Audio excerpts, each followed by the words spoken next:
Welcome back to the deep dive. Yeah. I want to start today with a question that I think is just so frustratingly familiar. Okay. Have you ever tried to rest?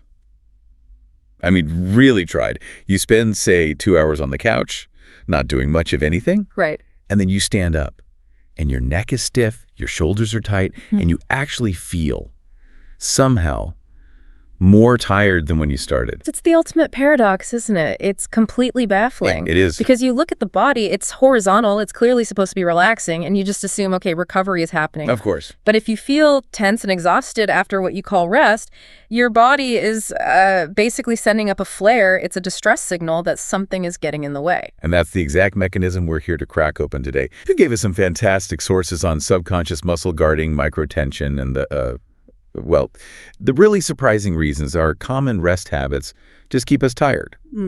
So our mission is to pull out those core insights and figure out why just lying down doesn't automatically mean you're recovering. And we should say right away, this is almost never a problem of muscle weakness or, a lack of willpower. That's what everyone thinks, though.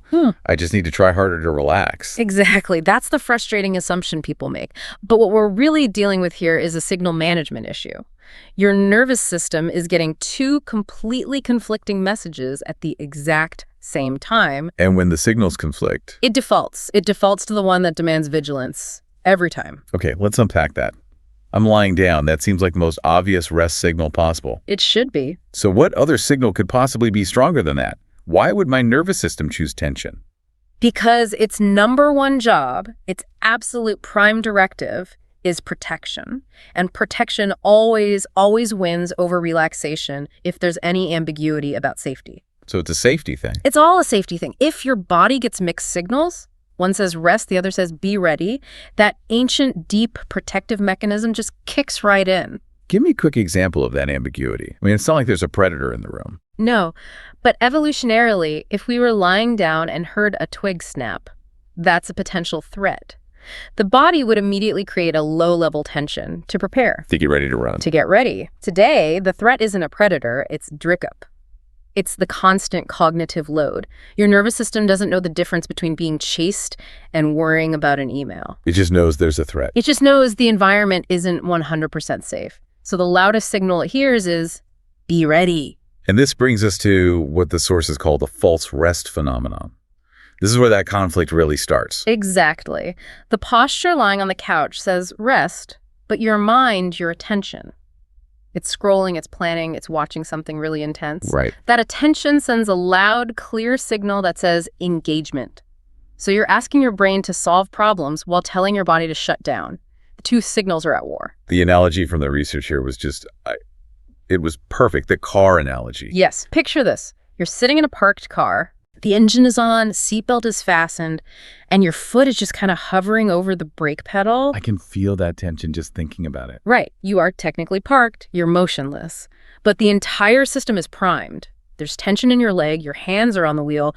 Your brain is processing everything, waiting for the signal to go. That is false rest. That is the definition of false rest. You're stationary, but you are not recovering one bit. So my brain prioritizes that readiness, and my body never actually gets the memo to downshift, which explains why those hours on the couch feel like a total waste. A profound waste of recovery time, yes. Yeah. And the result of that constant readiness is what we call microguarding.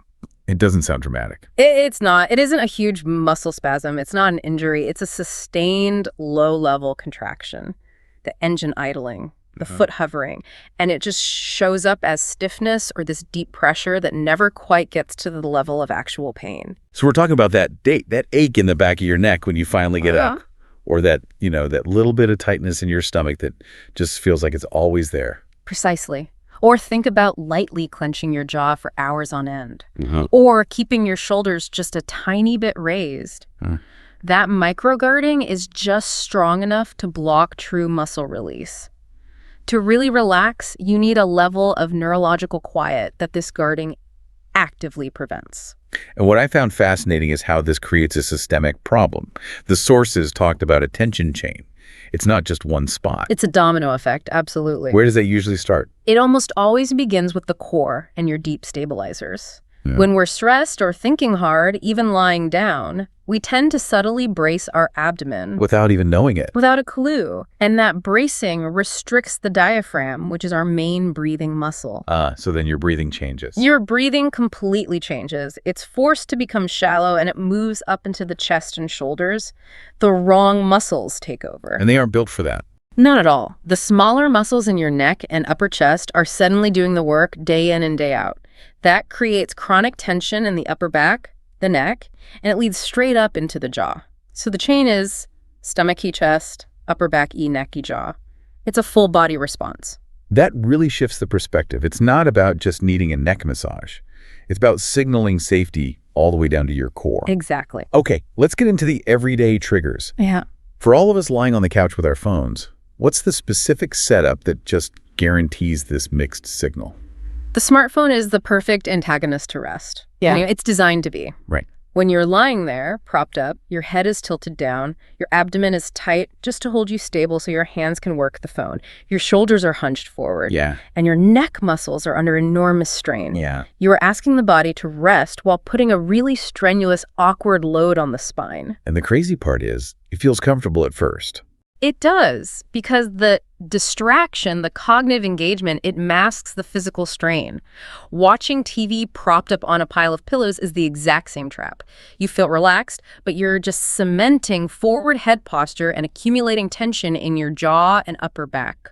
And it's not just the devices. Yeah. The sources were really clear that even with the phone off, that chronic cognitive load is a huge trigger. Oh, absolutely. Any kind of emotional or cognitive stress, just your mental to-do list, worrying about something that triggers your sympathetic nervous system. The fight or flight response. The fight or flight response. And that system's job is to raise your baseline muscle tone. So if you are carrying around even low-grade worry, you're carrying around low-grade bracing all day long. Which leads directly into conditioning. Yeah. This, to me, was the most mind-blowing part of this whole deep dive. It's the key. It's the mechanism that makes the habit so hard to break. If you repeatedly pair lying down with scrolling or worrying or planning, Right. your brain learns that association. The posture of lying down itself becomes the trigger for readiness. So even when you try to rest without the phone, the posture alone sets off the guarding response. So my body thinks, oh, we're horizontal now. Time to start solving problems. That's exactly what it thinks. It's a deeply grooved neurological shortcut that says, this position means engagement. Before we get to solutions, we have to touch on the environmental factor you found, specifically about temperature. This seems so counterintuitive. Why does being warm increase tension?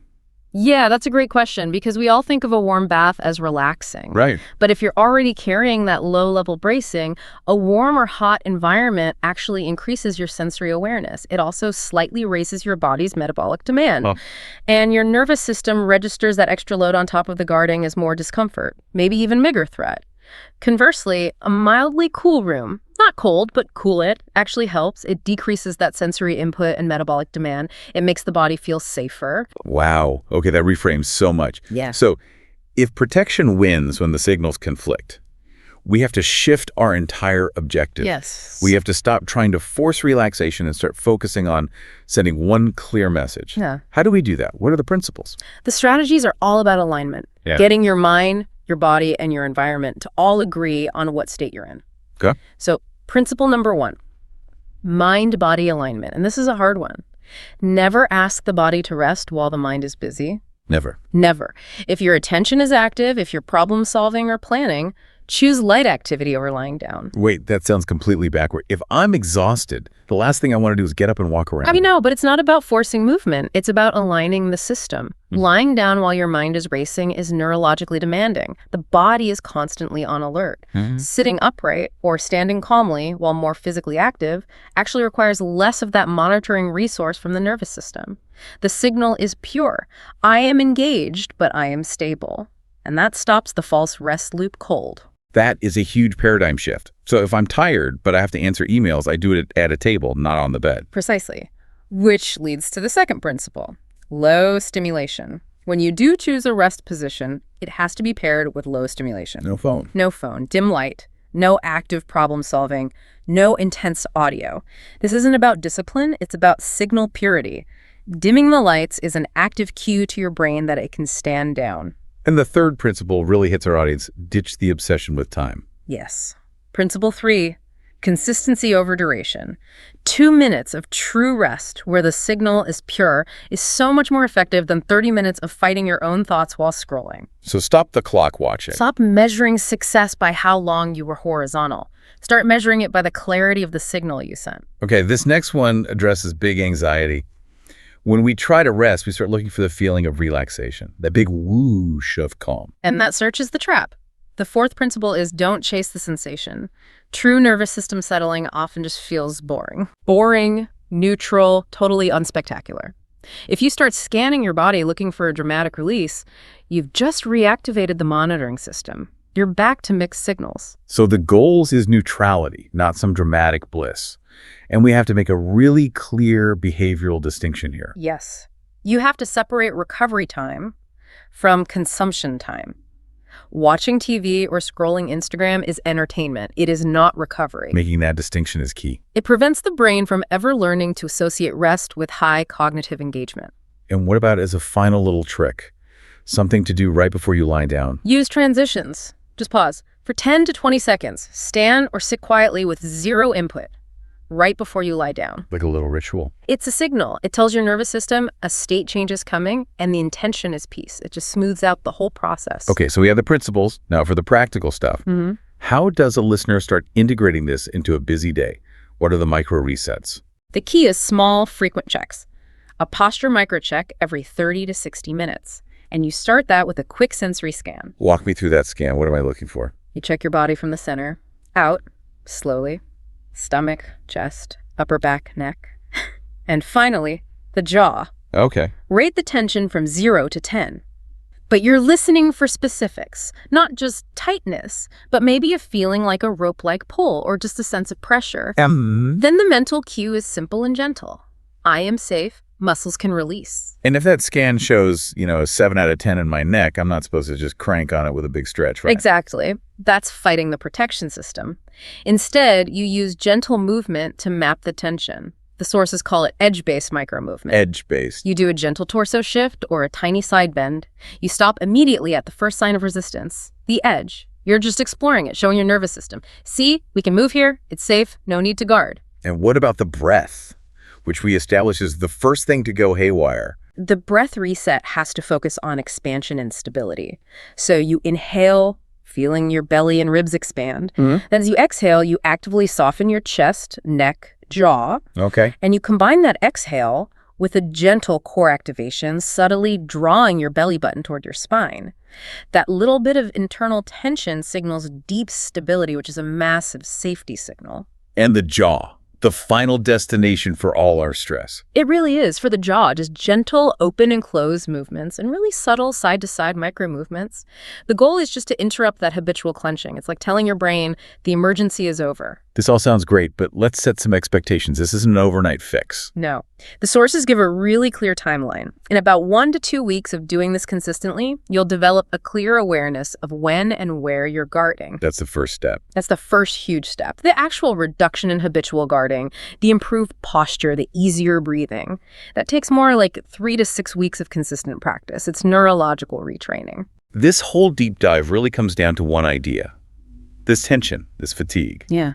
It isn't damage or weakness. It's just your body getting conflicting signals. That's it. You have to manage the signal, manage the context, not just chase the symptom in the muscle. And the goal isn't to be in total control, right? No, because that becomes another form of tension. If you get too rigid about it, that intense control introduces its own mixed signals. The focus is just awareness, consistency, and simply reassuring your body that rest is actually safe. Signal purity. That's the takeaway. Okay, let's end with a final provocative thought. You mentioned that external things don't create tension, they reveal it. Yes, specifically heat and silence. The sources note they don't create subconscious guarding. They just strip away distraction or increase your sensitivity so you notice what's already there. So here's the thought for you to take with you. When you try to rest in a quiet room tonight and you suddenly feel that tension bubble up, ask yourself, what protective signal is my nervous system being forced to reveal about my day? What part of that signal, just for today, can I change? That awareness, that's where true recovery begins.